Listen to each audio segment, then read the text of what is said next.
automations. We get asked a lot for third-party integrations and other abilities such as ringless voicemails or sending direct mail or sending data to a separate system.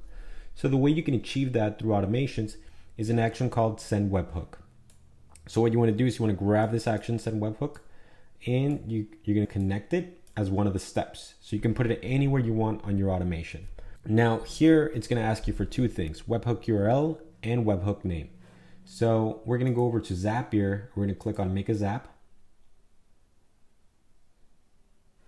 Then we're going to go ahead and select webhook. Now here you're going to select catch a hook. And then here Zapier will give you a custom webhook URL. So let's go ahead and copy it and let's paste it. Now you're going to want to put a name to this webhook so you know what the action is, right? In this case, I'm going to integrate it with the ringless voicemail app. I'm going to type ringless voicemail so I can see send webhook, ringless voicemail. Now here, type object. So that's the only two steps you need to do. Now, you're going to want to trigger this with sample data. Let's go ahead. I'm going to go ahead and click on start.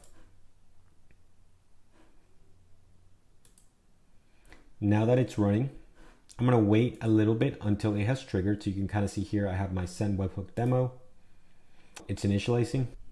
Depending on the size of your list, you may want to give it 1 to 2 minutes to make sure it goes through the steps.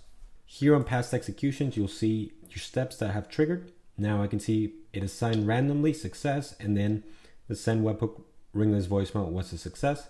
So now let me jump back to Zapier and I'm going to select test trigger.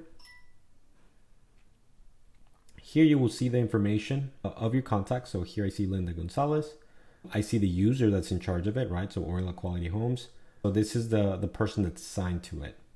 I see other aspects like mobile phone number, address, custom attributes, and so on. So you'll see all the options you have of your contact. So you're going to go ahead and click continue. And now you can select what action you want to take. So at this point, you're going to want to map it with your third-party app. So if you're doing ringless voicemail, you may want to do something like slide broadcast. If you're doing something like direct mail, you can see lob, or if you're trying to send the data to a different CRM or a different system, then you can go ahead and select it here. Now in slide broadcast, I'm going to create a campaign using an audio file. I'm going to select my account, and then you can name this demo voicemail.